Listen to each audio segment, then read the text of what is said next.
Chapter 34 The Rabbit Pen. They marched into the rabbit pen, where about 40 handcuffed Smokies sat inside the wire fence. A dozen or so specials stood in a cordon around them, watching their captives with empty expressions.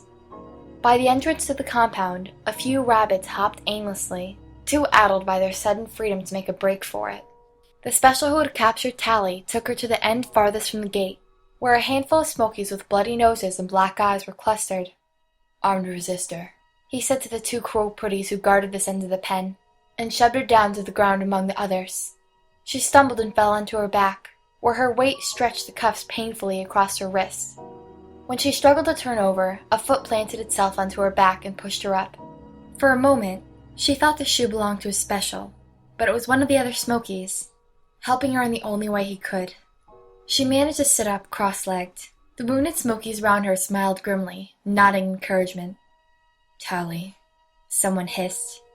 She struggled to turn toward the voice. It was Croy, a cut over his eye bleeding down onto his cheek, one side of his face covered with dirt. He scooted himself a bit closer. "You resisted?" he said. "Huh, guess I was wrong about you." Tally could only cough. Traces of the burning pepper seemed stuck in her lungs, like the embers of a fire that wouldn't go out. Tears still streamed from her eyes. "I noticed you slept through breakfast call this morning," he said. "Then when the specials came, I figured you'd picked up an awfully convenient time to disappear." She shook her head, forced words through the cinders in her throat. "I was out late with David, that's all." Speaking made her jaw ache. Croy frowned. "I haven't seen him all morning." "Really?" She blinked away tears. "Maybe he got away." "I doubt anyone did." Croy jetted his chin toward the gate of the pen. A large group of Smokies was on its way, guarded by a squad of specials. Among them, Tally recognized the faces from those who'd made a stand in the mess hall. "They're just mopping up now," he said. "Have you seen Shay?" Croy shrugged. "She was at breakfast when they attacked, but I lost track of her." "What about the boss?" Croy looked around. "No." "I think he got away. He and I made a run together." A dark smile crossed Croy's face. "That's funny. He always said he wouldn't mind getting captured. Something about a facelift." Tally managed to smile, but then she thought about the brain lesions that went along with becoming pretty, and a shiver passed through her body. She wondered how many of these captives knew what was really going to happen to them. "Yeah, the boss was going to give himself up to help me get away, but I couldn't make it through the forest." "Why not?" She wriggled her toes. "No shoes." Croy raised an eyebrow. "You picked the wrong day to sleep late." "I guess so." Outside the overcrowded rabbit pen, the new arrivals were being organized into groups. A pair of specials moved through the pen, flashing a reader into the bound Smokie's eyes, taking them outside one by one. "They must be separating everyone by city," Croy said. "Why?" "To take us home," he said coldly. "Home," she repeated. Just last night, the word had changed its meaning in her mind. And now home was destroyed. It lay around her in ruins, burning and captured. She scanned the captives, looking for Shay and David. The familiar faces in the crowd were haggard, dirty, crumpled by shock and defeat, but Tally realized that she no longer thought of them as ugly. It was the cold expressions on the specials, beautiful though they were, that seemed horrific to her now. A disturbance caught her eye. 3 of the invaders were carrying a struggling figure, bound hand and foot, through the pen. They marched straight to the resistor's corner and dumped her on the ground. It was Shay. "Watch this one." The 2 specials guarding them glanced at the still writhing figure. "Armed resistor?" asked one. There was a pause. Tally saw that one of the specials had a bruise marring his pretty face. "Unarmed, but dangerous." The 3 left their captive behind, their cruel grace marked with a touch of hurry. "Shay!" Croy hissed. Shay rolled herself over. Her face was red, her lips puffy and bleeding. She spat, saliva trailing from her mouth to a blood-red glob on the dusty ground. "Croy," she managed with a thick tongue.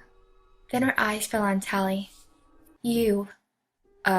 Shay," Croy began. You did this.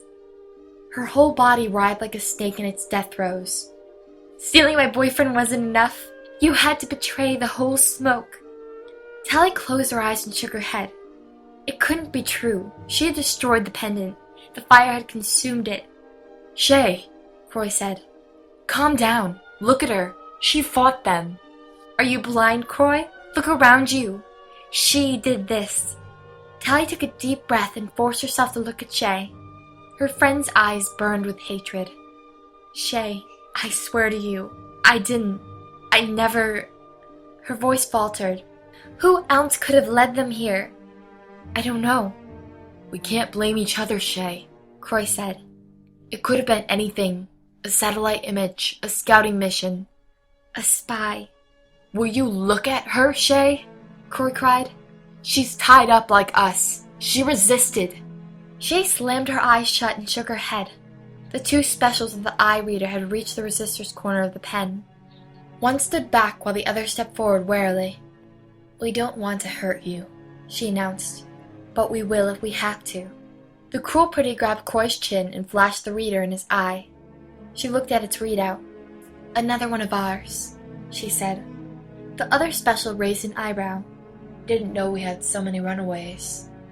The two hauled Croy to his feet and marched him toward the largest group of Smokies outside. Tully bit her lip. Croy was one of Shay's old friends, so these two specials were from her own city. Maybe all the invaders were. It had to be a coincidence. This couldn't be her fault. She'd seen the pendant burn. So you've got Croy on your side too now, I see, Shay hissed. Tears began to fill Tally's eyes, but not from the pepper this time. Look at me, Shay. He suspected you from the beginning, but I told him every time. No, Tally's my friend. She would never do anything to hurt me. Shay, I'm not lying. How did you change Croy's mind, Tally? The same way you changed David's? Shay, that never meant to happen. So where were you two last night? Tally swallowed, trying to hold her voice steady. Just talking. I told him about my necklace. That took all night? Or did you just decide to make your move before the specials came? One last game with him. With me. Tally lowered her head. Shay. A hand grabbed her chin and forced it up. She blinked, and a dazzling red light flashed. The special looked at the device closely. Hey, it's her. Tally shook her head. No. The other special looked at the readout, nodding confirmation. Tally, Youngblood? She didn't answer. They lifted her to her feet and dusted her off. Come with us. Dr. Cable wants to see you immediately. I knew it, Shay hissed. No! They pulled Tally toward the gate with the pen. She twisted her head around to look back, trying to think of words that would explain. Shay glared up at her from the ground. Bloody teeth gritted, her eyes falling to Tally's bound wrists. A second later, Tally felt the pressure release. Her hands popped apart. The specials had cut her handcuffs. No, she said softly. One of the specials squeezed her shoulder. Don't worry, Tally. We'll have you home in no time. The other chimed in. We've been looking for this bunch for years. Yeah, good work.